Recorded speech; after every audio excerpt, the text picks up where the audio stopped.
안녕하세요. 채널톡 iOS 개발자 우디입니다. 올해 iOS팀에는 대규모의 코드 변경이 필요한 큰 작업이 있었는데요. 이번 발표에서는 해당 작업을 진행하게 된 이유와 과정에 대해서 말씀드리겠습니다. 첫 번째로 기존 프로젝트 상황입니다. 채널톡은 기업과 고객의 커뮤니케이션을 돕는 서비스입니다. 이를 위해서 다양한 서비스들을 제공하고 있는데요. 팀원과 대화를 할 수 있는 팀챗 기능, 그리고 메시지 내 채팅에서 대화를 이어갈 수 있는 스레드 기능, 그리고 메시지를 저장할 수 있습니다. 그리고 유저 챗을 통해 고객과 소통할 수 있고, 이와 관련된 매크로와 음성 사서함 기능이 있습니다. 이러한 화면들의 공통점이 있는데요. 바로 크고 복잡한 데이터를 다루고 실시간으로 화면이 업데이트 되게 됩니다. 이 때문에 좋은 성능을 유지하는 것은 아주 중요한 과제 중 하나였습니다. 채널톡 iOS팀은 이러한 문제를 해결하기 위해 텍스처라는 UI 프레임워크를 사용했습니다. 다음 슬라이드에서는 텍스처에 대해서 간단히 소개해드리고 어떤 문제점을 해결해주는지 알아보겠습니다. 텍스처는 페이퍼라는 프로젝트에서 처음 시작되었습니다. 페이퍼는 다양한 미디어를 미려한 애니메이션으로 보여주는 앱이었는데요. 당시 팀에는 한 가지 큰 고민이 있었습니다. 바로 화면이 버벅거리는 문제였습니다. 과거의 아이폰 성능은 좋지 못했고 해당 기기에서 높은 프레임을 유지하는 것은 어려운 문제였습니다. 따라서 페이퍼팀은 이를 해결하기 위해 텍스처를 만들게 되었습니다. 화면이 버벅거리는 원인을 이해하기 위해 레이아웃 사이클에 대해서 알아보겠습니다. 레이아웃 사이클은 화면이 그려지는 과정을 말합니다. 각 V싱크 주기마다 CPU는 뷰의 크기와 위치, 렌더링에 필요한 정보를 계산해서 GPU에게 전달합니다. GPU는 해당 정보를 바탕으로 화면을 그리게 됩니다. 60Hz를 지원하는 기기에서 아래의 계산식에 의해 각 주기는 16ms를 가집니다. 이때 CPU의 처리가 늦어서 정보를 늦게 전달하면 어떻게 될까요? 그러면 V싱크 주기를 뛰어넘게 되고 이전 화면이 그대로 유지되게 됩니다. 즉 유저 입장에서는 화면이 버벅거린다고 느끼게 됩니다. 텍스처는 이러한 문제를 효과적으로 해결해 주는데요. 일반적으로 사용하는 UI킷은 메인 스레드만 사용할 수 있습니다. 이때 텍스처는 UI뷰를 감싼 노드를 사용하고 레이아웃 스펙을 통해 노드의 크기와 위치를 계산합니다. 그리고 텍스트와 이미지는 코어 그래픽스를 통해 그립니다. 이러한 모든 과정은 백그라운드 스레드를 사용할 수 있습니다. 그러면 이전과 같이 CPU 병목이 있었던 부분을 멀티스레딩을 통해 개선할 수 있습니다. 즉 텍스처는 메인 스레드 부하를 줄여서 높은 프레임을 유지할 수 있도록 도와주는 프레임워크입니다. 이러한 장점 때문에 여러 회사들이 도입했었고 채널톡 iOS팀도 성능이 중요한 화면들은 텍스처로 구현해왔습니다. 다음으로는 기존 프로젝트에 어떤 문제점이 있었는지 말씀드리겠습니다. 첫 번째로 유지 보수의 중단입니다. 텍스처는 페이스북에서 개발되어 현재는 핀터레스트에서 관리하고 있는데요. 주요 기여자들이 프로젝트를 떠나면서 각종 이슈들이 쌓여가고 있습니다. 특히 최신 OS에서 발생하는 버그들이 해결되지 않고 있습니다. 다음으로는 복잡한 구조입니다. 많은 플랫폼의 다양한 UI 프레임워크들은 대부분 메인 스레드를 강제하는데요. 멀티스레딩을 허용하면 각 컴포넌트의 스레드 세이프를 보장해야 하고 일관된 렌더링 과정을 거치기 어렵기 때문입니다. 텍스처는 이러한 문제를 해결하기 위해 복잡한 구조와 플로우를 가지고 있습니다. 팀에서는 크래시와 프리징과 같은 심각한 버그들은 직접 수정해 왔는데요. 내부의 복잡한 구조로 인해서 이를 해결하는 데 어려움이 있었습니다. 따라서 텍스처를 제거하고 UI킷으로 전환해야겠다는 의견이 좁혀지게 되었고 작년 하반기부터 작업을 시작하게 되었습니다. 다음으로는 어떤 기술적 과제가 있었는지 말씀드리겠습니다. 2016년부터 서비스가 제공된 채널톡은 제품이 성장하며 다양한 컨텐츠들이 메시지 뷰에 추가되었습니다. 가장 위쪽부터 프로필, 메시지 블럭, 버튼을 추가할 수 있고 비디오와 사진, 파일을 첨부할 수 있습니다. 그리고 메시지에 리액션을 달 수 있고 메시지 내 채팅에서 대화를 이어갈 수 있습니다. 이러한 복잡한 구조는 iOS에서 큰 성능 저하의 원인이 되는데요. 연속되는 데이터를 보여줄 경우에 UI킷에서는 UI 테이블 뷰 혹은 UI 컬렉션 뷰를 사용합니다. 그리고 성능을 위해서 셀을 재사용하게 되는데요. 예를 들어 텍스트 셀이 보이다가 사라지면 메모리에서 해제되지 않고 리유즈 큐에 들어갑니다. 그리고 새로운 텍스트 셀이 보인다면 생성하지 않고 리유즈 큐에서 꺼낸 인스턴스를 사용합니다. 이처럼 성능을 위해 셀을 재사용하는 형태를 가지고 있습니다. 그리고 각각의 셀은 단순하면 단순할수록 좋은데요. 뷰의 구조를 변경하지 않고 데이터만 변경하면 되기 때문입니다. 하지만 채널톡 채팅은 해당 구조를 사용하기 어려웠습니다. 그 이유로는 데이터에 따라 메시지가 다양한 형태로 보일 수 있기 때문입니다. 예를 들어 텍스트 셀은 언제든지 리액션과 스레드가 추가될 수 있습니다. 이 때문에 이전과 같이 작은 셀 단위로 재활용을 할 수 없었고 커다란 메시지 뷰를 재사용의 단위로 설정했습니다. 텍스처는 멀티스레딩을 활용하기 때문에 성능 문제가 적었는데요. UIKit의 경우 메인 스레드만 사용할 수 있었기 때문에 이전 채팅 성능을 유지하는 것은 어려운 과제였습니다. 그 다음으로는 다양한 채팅 기능입니다. 채널톡은 채팅과 관련된 많은 기능들을 제공하고 있는데요. 해당 화면들 역시 텍스처로 구현되어 있었습니다.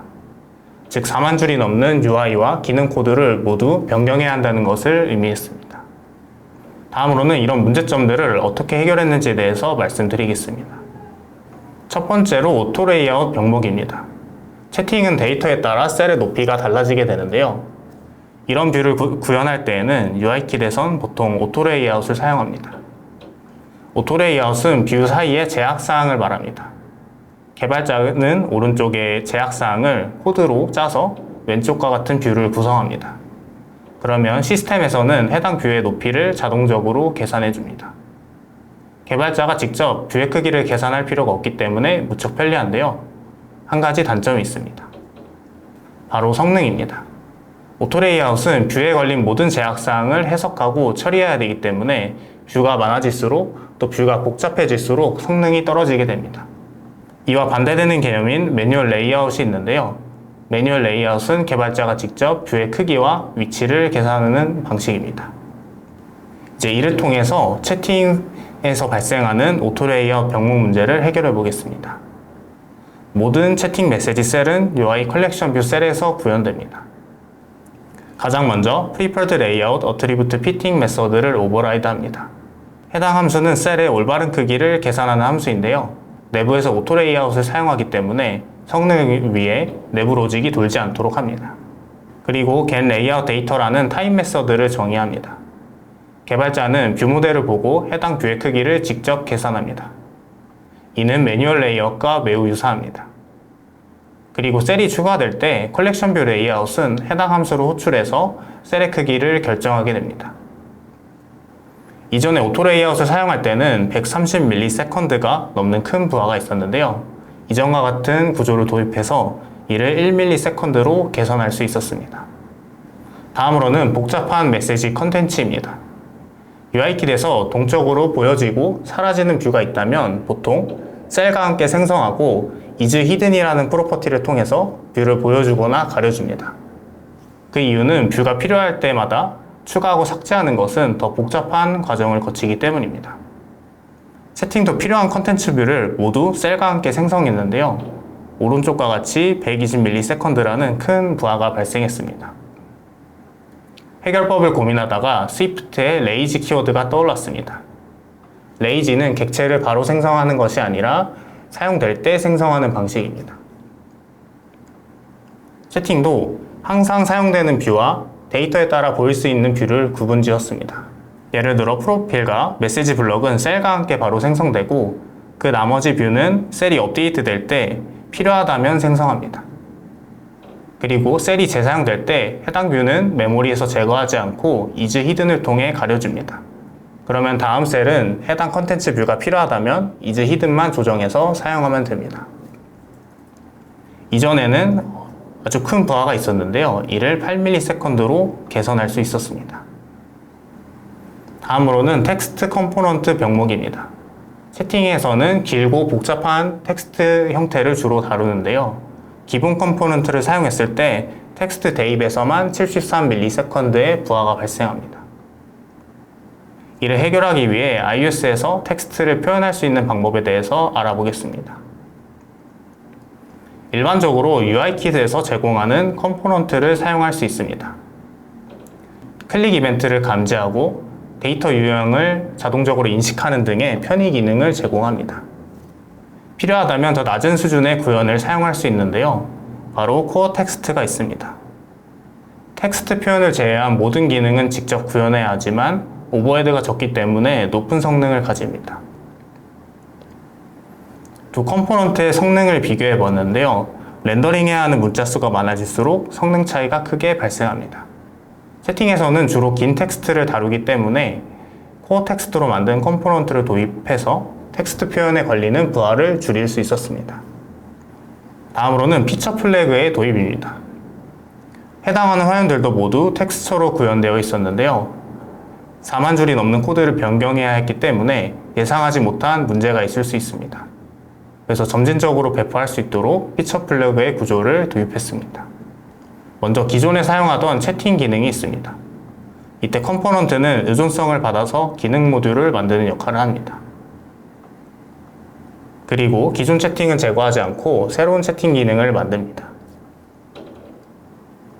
그리고 두 개의 모듈을 피처 플래그 모듈로 감쌉니다. 그리고 내부에서는 서버에서 제어되는 플래그 값을 바라보고 기존 채팅 혹은 새로운 채팅 기능을 반환합니다. 이로써 원하는 채널만 배포할 수 있는 점진적인 구조, 기능을 만들었습니다. 마지막으로는 결과에 대해서 말씀드리겠습니다. 첫 번째로 텍스처가 제거되었습니다.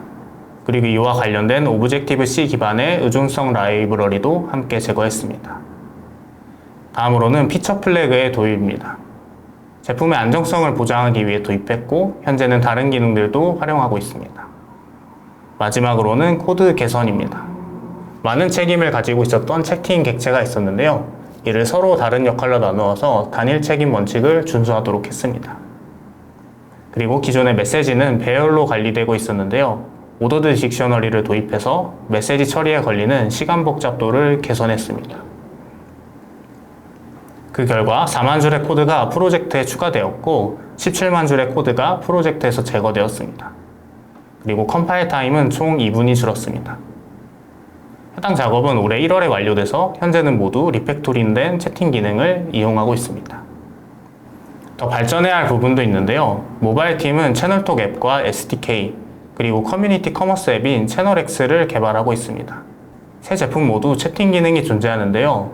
현재는 지금 각각 구현되어 있습니다. 장기적으로는 공통된 채팅 모듈을 만들어서 관리할 계획입니다. 앞으로도 더 채팅 경험에 대해서 더 고민하고 지속적으로 개선시킬 예정입니다. 이상으로 발표를 들어주셔서 감사합니다.